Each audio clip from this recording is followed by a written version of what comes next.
que era la que estaba básicamente auspiciando al gobierno de los Estados Unidos, que era la empresa Standard Oil. De hecho, a Estados Unidos le empezó a preocupar la posibilidad de que México se convirtiera en un país poderoso y rico por las inversiones europeas, sobre todo la alemana y la británica y todas las demás, ¿no? Exacto. Sí, precisamente, ya estaban enojados desde mucho con Porfirio Díaz, porque Porfirio Díaz había llegado a tener el sueño, pues como lo llegó a tener después Carlos Salinas, que es el de verdad, ya romper esta dependencia tan tremenda con los Estados Unidos en términos comerciales y todo, y empezó a abrir puentes con Europa e incluso con Asia. Y bueno, pues los Estados Unidos empezaron a notar signos de gran peligro. De hecho, en ese momento había elementos introducidos por Japón, soldados que se estaban acumulando en la frontera norte de México, es decir, y estos elementos estaban ahí, al menos a juicio de la embajada de Alemania, para eventualmente una guerra que Japón tenía programada con los Estados Unidos, utilizando a México como el puente para introducir a los soldados. O sea, realmente México fue un punto increíblemente más importante para las potencias que estaban a punto de entrar a una guerra de lo que hemos llegado a suponer en lo general, ¿no? Los mexicanos.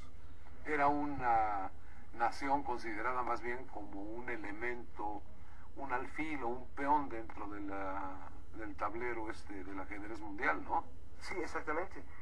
Primeramente por su cercanía a los Estados Unidos. De hecho, un embajador alemán llegó a decir, bueno, fue Paul von Hinze, que de hecho es un personaje clave en Secreto 1910, es uno de los protagonistas. Él llegó a hacer el comentario: aquel que quisiera invadir a los Estados Unidos, lo primero que tiene que hacer es tener de amigo al gobierno de México, y tiene una frontera gigantesca para por donde quiera meter tropas. Y entonces por eso es uno de los puntos que a los Estados Unidos les pareció estratégico. Había mucha gente en los Estados Unidos que desde décadas atrás tenían el proyecto de anexar México como tal, pero la guerra de 1847 les había demostrado que México tampoco era tan fácil un hueso tan fácil de roer. Pero el punto clave fue cuando, digamos, a partir de finales del siglo XIX, se descubrió el petróleo en Ohio y demás, y empezó a verse, ya pasando de los científicos, ahora sí a los industriales, darse cuenta de que estaba a punto de cambiar el mundo, porque el petróleo realmente era 3 veces más eficaz que el carbón. Y entonces empezó un cambio global, porque la gran pregunta ahora fue: ¿y dónde está el petróleo? Y ahí nosotros éramos una de las reservas, junto con Irán, Rusia y los propios Estados Unidos, las grandes reservas del mundo, al menos conocidas y documentadas en ese momento. Y México comenzó a realmente ser un objeto de interés para todos. Es decir, quién tenía la tutela sobre México para asegurarse esa reserva y atrincherarse ahí. Y eso es verdaderamente la causa de la Revolución Mexicana. Este hombre, Hopkins, por lo visto, establece con los hermanos Madero, me imagino, con especial cuidado con cuál de ellos y cómo se vinculó, cómo estuvo la estructura. Con Gustavo. De hecho, hay otro elemento más que fue una especie de enlace, que fue José Vasconcelos. José Vasconcelos era un hombre que había vivido en Washington, y pues bueno, él era un abogado y muy político. Yo en lo particular lo admiro mucho, pero su rol en todos estos eventos es como, hay muchas aristas cuestionables. Sí. Pero básicamente él fue el vínculo, porque en Washington se asoció al despacho de Hopkins, que se llama Hopkins and Hopkins. Y este hombre Hopkins era amigo de la esposa del presidente William Taft. Y bueno, además de todo, Hopkins trabajaba para el Departamento de la Defensa y había estado detrás de varias insurrecciones en América Latina.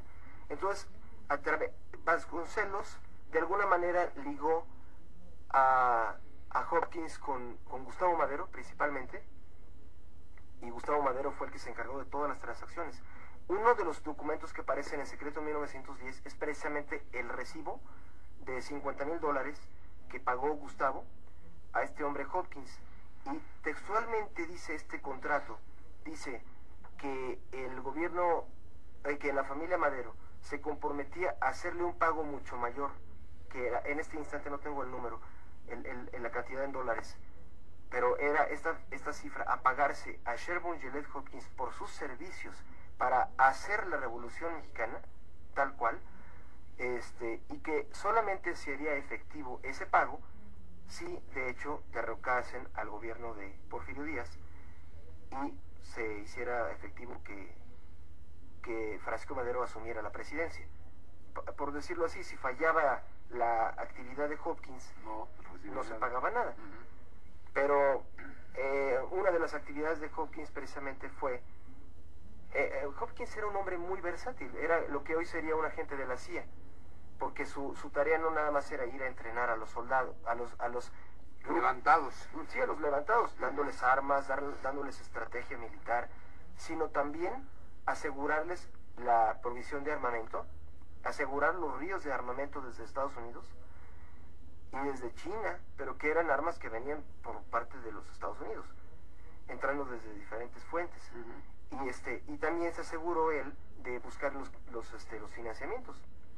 Los financiamientos básicamente fueron $500,000, al menos eso es lo que está documentado, por parte de la empresa Standard Oil, que hoy se llama ExxonMobil, y que entonces era comandada por el señor John D. Rockefeller. Fue una actividad que John Rockefeller nunca admitió él haber dado instrucciones. No le convenía desde el punto de vista de la hipocresía de la moral gringa. Exactamente. Para eso él tenía un operador llamado John Ashworth, que era el verdadero operador de la empresa. Él era su tarea era que todo obstáculo para Standard Oil de convertir un gran territorio en mercado para vender gasolinas o el queroseno, o bien como un campo de explotación para extraer petróleo, él se aseguraría de que políticamente no hubiera problema, que significaría comprar a los senadores o diputados o congresistas de dicho país, o meterlos incluso dándoles acciones de la empresa, cosa que era un hábito común que hacía John Ashworth. Otra de las actividades era, pues, si había un gobierno que estorbara, pues negociar con él o quitarlo.